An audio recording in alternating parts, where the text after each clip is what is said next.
अभी बेटा हम पढ़ेंगे osmo regulation in different environments. पहले हम मैरीन इन्वायरमेंट की बात करेंगे, फिर हम फ्रेश वाटर इन्वायरमेंट की बात करेंगे और लास्ट पे बेटा हम टेरेस्ट्रियल इन्वायरमेंट की बात करेंगे।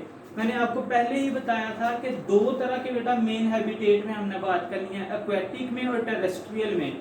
तो एक्वेटिक दो तरह का होता है, मरीन और फ्रेश वाटर। मरीन कौन सा बेटा, जहाँ पे साल्ट्स की कंसंट्रेशन ज्यादा होती है, यानी कि सीज का वाटर और ओशंस का वाटर। और फ्रेश वाटर कहाँ पे होता है, रिवर्स का, केनाल्स का, स्ट्रीम्स का, लेक्स का, पॉन्ड्स का, पूल्स का जो वाटर है वो क्या है, फ्रेश वाटर। और इस वाटर में बेटा साल्ट्स वगैरह की, सल्यूट वगैरह की कंसंट्रेशन कम होती है।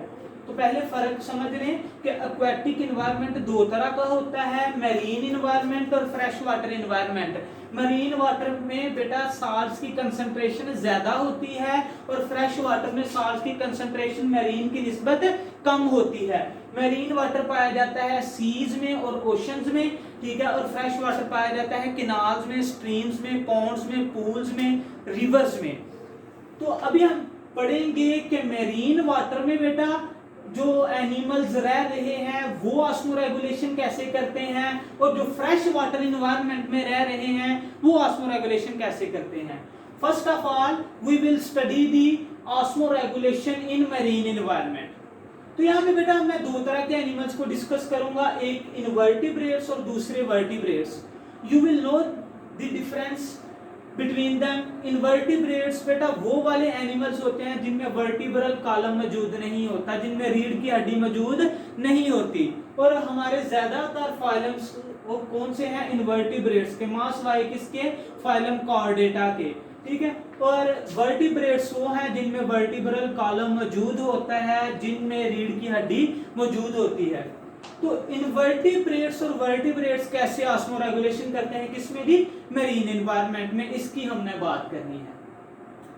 तो इनवर्टिब्रेट्स में बेटा मुख्तलिफ हमारे एनिमल्स हैं, इकाइनोडर्मेट्स हैं, ठीक है, उसके बाद हमारे पास मुख्तलिफ किस्म के नीमाटोड्स वगैरह और दूसरे एनिमल यानी कि जिनमें वर्टिब्रल कॉलम मौजूद नहीं होता। वो वाले एनिमल्स बेटा क्या हैं, वो मैरीन इन्वायरमेंट में ऑस्मो कन्फॉर्मर होते हैं, यानी कि वो अपनी बॉडी की जो इंटरनल कंडीशंस हैं, यानी कि अपनी बॉडी में जो फ्लूइड्स मौजूद हैं, जो बॉडी फ्लूइड्स हैं, उनके अंदर सल्यूट की कंसंट्रेशन को किसके बराबर रखते हैं, मरीन वाटर में सल्यूट की कंसंट्रेशन के। यानी कि ये कंट्रोल करने की इनको जरूरत नहीं होती, ये कंडीशंस को सिमिलर रखते हैं। अभी हम करते हैं बात बेटा वर्टिब्रेट्स की, यानी कि इनवर्टिब्रेट्स तो सारे के सारे जो मरीन वाटर में रह रहे हैं वो ऑस्मो कन्फॉर्मर हैं, उनकी बॉडी की इंटरनल कंडीशंस एक्सटर्नल इन्वायरमेंट के आइडेंटिकल होती हैं, उनको एडजस्ट करने की जरूरत नहीं होती, ठीक है। जबकि वर्टिब्रेट्स की अगर मैं बात करूं तो वर्टिब्रेट्स में बेटा बाकी सारे तो ऑस्मो रेगुलेटर्स हैं, मास वाई किसके, हैग फिश के। हैग फिश बेटा हमारे पास ऑस्मो कन्फॉर्मर है, यानी कि सेम मैरीन इनवर्टिब्रेट की तरह हैग फिश भी अपनी बॉडी के फ्लूइड्स में सल्यूट की कंसंट्रेशन को एक्सटर्नल इन्वायरमेंट में सल्यूट की कंसंट्रेशन के बराबर रखती है। और ऑस्मो रेगुलेटर्स में बेटा हम पढ़ेंगे कार्टिलेजिनस फिशेस को और बोनी फिशेस को। हैग फिश भी फिश से बिलोंग करती है, लेकिन ये अलहदा क्लास से बिलोंग करती है।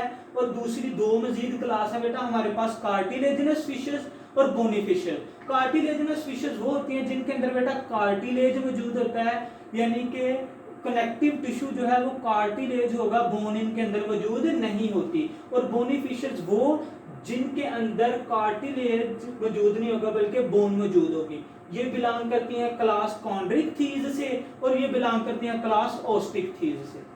तो हम इन दोनों में पढ़ेंगे कि ये कैसे ऑस्मो रेगुलेटर हैं और ये वाटर और सल्यूट्स को बैलेंस कैसे करती हैं। तो इससे पहले तो बेटा ये समझ लें कि जो मैरीन इन्वायरमेंट है that is hypertonic environment. Marine environment बेटा कैसा है, हाइपरटोनिक, यानी कि उसमें साल्ट्स की कंसंट्रेशन ज्यादा है।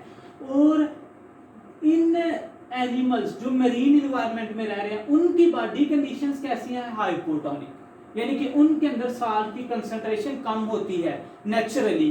तो फिर क्या होना चाहिए कि इनकी बॉडी में बेटा साल्ट की कंसंट्रेशन कम ही रहनी चाहिए, ठीक है।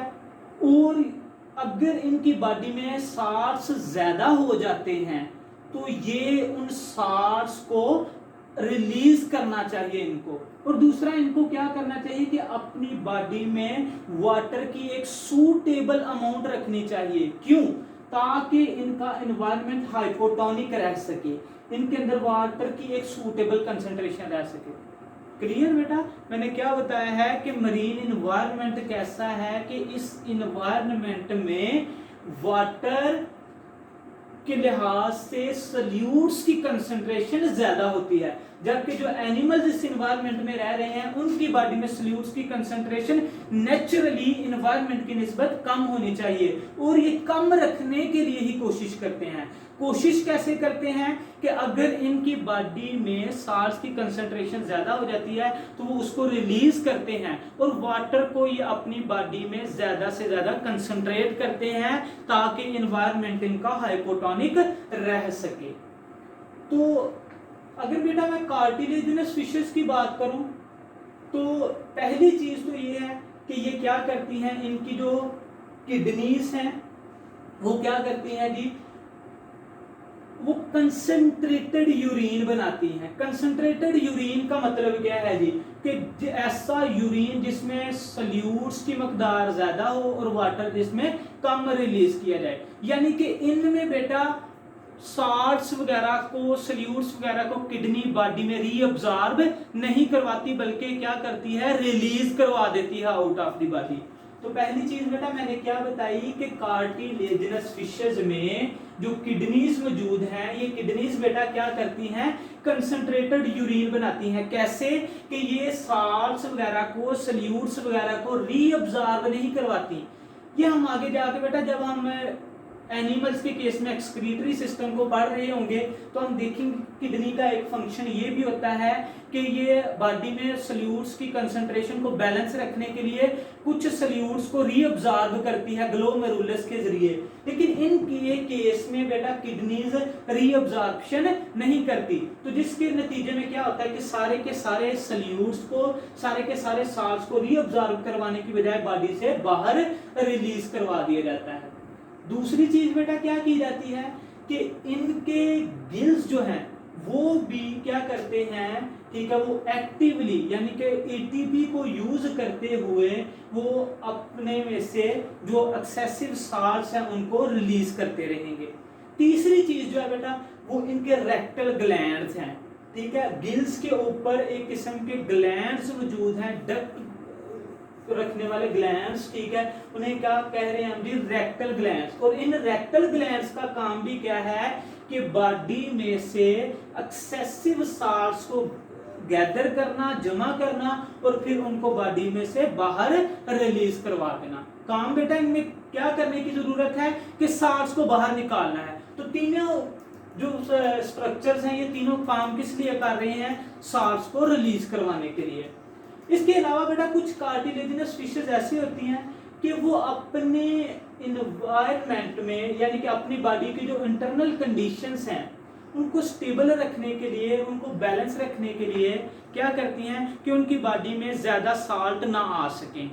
तो वो क्या करेंगी, अपनी बॉडी में, ठीक है, एक कंपाउंड होता है trimethyl amine oxide, trimethyl amine oxide, उसको ये जमा कर लेंगी, अपनी बॉडी में कंसंट्रेट कर लेंगी। And it is a derivative of urea, ठीक है, ये यूरिया से ये डिराइव करती हैं क्योंकि यूरिया बेटा नुकसानदेह होता है, यूरिया टिश्यूज की फंक्शनिंग डिस्टर्ब करेगा, तो लिहाजा ये यूरिया को गैदर नहीं करेंगे बल्कि उसके एक डेरिवेटिव ट्राईमिथाइल अमाइन ऑक्साइड को अपनी बॉडी में जमा कर लेंगे। क्यों जमा करेंगे, ताकि इनकी बॉडी फ्लूइड्स की जो कंडीशन है, ठीक है, वो ऐसी हो जाए कि बाहर से ज्यादा साल्ट्स या ज्यादा सल्यूट्स इनकी बॉडी में ना आए, ताकि इधर सल्यूट्स की कंसंट्रेशन को बढ़ा लिया जाए ट्राईमिथाइल अमाइन ऑक्साइड को जमा करके, ताकि बाहर से ज्यादा साल्ट्स ना आए ठीक है, और ये जरूरत ही ना पड़े कि ज्यादा साल्स बॉडी में से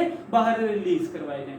मैंने यहाँ पे बेटा बात क्या की है कि कुछ ऐसी फिश कार्टिलेजिनस फिशेस, ठीक है, जिसमें शार्क्स वगैरह या रेज वगैरह होती हैं, वो अपनी बॉडी की जो इंटरनल कंडीशंस हैं उनमें सल्यूट्स की कंसंट्रेशन को बढ़ाने के लिए क्या करती हैं कि यूरिया का एक derivative trimethyl amine oxide concentrate कर लेती हैं, ताकि बॉडी फ्लूइड्स की जो इंटरनल कंडीशन है वो इस काबिल हो जाए कि बाहर से साल्स मजीद ना आ सके। क्लियर जी? तो यहाँ पे बेटा देखें कि ये फिशेस जो है मरीन एनवायरनमेंट में रहने वाली, ये प्रॉपर फंक्शनिंग कैसे करते हैं, डायग्राम के थ्रू हम समझते हैं। इनको जरूरत क्या है बेटा कि इन्होंने बॉडी में वाटर को सेव करना है और सॉल्यूट्स को बाहर निकालना है। तो उसके लिए ये क्या करते हैं, पहली चीज तो ये होती है बेटा कि इनके जो गिल्स वगैरह हैं, ठीक है, या जो बॉडी सरफेस है वहां से वाटर निकलता रहता है, पैसिव लॉस होता रहता है वाटर का। यानी कि एक तो इनको ये प्रॉब्लम का सामना करना पड़ रहा है कि इनकी बॉडी में से वाटर का पैसिव लॉस होता रहता है। तो उस लॉस को ये मेंटेन कैसे करते हैं, these fishes drink sea water, ये सी वाटर को पीती हैं ताकि जो वाटर इनके गिल्स में से लॉस हो रहा है उसको कंपनसेट किया जाए। दूसरा प्रॉब्लम इनका बेटा क्या है कि जो साल्स इनकी बॉडी में इस सी वाटर से आएंगे, ठीक है, या जो साल्स बॉडी में कंसंट्रेट हो चुके हैं उनको बाहर निकालना है। तो बाहर कैसे निकाला जाएगा कि इनकी जो किडनी है, ठीक है, वो कंसंट्रेटेड यूरिन बनाएगी, ठीक है, वो क्या करेगी, ये मैं बोनी फिशेस की, ठीक है, और इन फिशेस की सारी मैं डायग्रामेटिकल रिप्रेजेंटेशन बेटा इनकी कर रहा हूँ कि इनकी किडनी अभी क्या करेगी कि कंसंट्रेटेड यूरिन प्रोड्यूस करेगी, यानी कि किडनी में सल्यूट्स वगैरह की, साल्ट्स वगैरह की रीअब्जॉर्प्शन नहीं होगी। तो फिर जब रीअब्जॉर्प्शन नहीं होगी तो बेटा फिर क्या होगा कि जो यूरिन इनका बनाया जाएगा उसमें वाटर बहुत ही कम होगा, लेकिन साल्ट्स सारे के सारे उसमें निकाल दिए जाएंगे। और दूसरी चीज बेटा क्या आती है कि इनके जो गिल्स वगैरह हैं, ठीक है, वो एटीपी को यूज करते हुए जो एक्सेसिव साल्ट्स हैं बॉडी के अंदर उनको रिलीज कर देते हैं। और तीसरी चीज इनके रेक्टल ग्लैंड्स भी क्या करते हैं, एक्सेसिव साल्ट्स को रिलीज कर देते हैं। तो मैंने डायग्रामेटिकली बेटा क्या बताया कि इन्होंने वाटर को सेव करना है और साल्ट्स को बाहर निकालना है। वाटर को सेव करने के लिए ये क्या करते हैं कि वाटर को ड्रिंक करते हैं, वाटर पीती हैं ये फिशेस, ठीक है। क्यों? क्योंकि वाटर इनके बेटा गिल्स और बॉडी सरफेस से लॉस हो रहा है वाटर का, तो उसको कंपनसेट करने के लिए पानी पिएंगी। और जब साल्स की मैं बात करूंगा, साल्स को बाहर निकालने की जरूरत है, तो उसके लिए किडनी में रीअब्जॉर्प्शन नहीं होगी, किडनी कंसंट्रेटेड यूरिन प्रोड्यूस करेगी। और दूसरा गिल्स और रेक्टल ग्लैंड्स इनके जो है बेटा वो, ठीक है, एक्टिवली, ठीक है, साल्स को एक्सक्रीट करेंगे एटीपी को यूज करते हुए।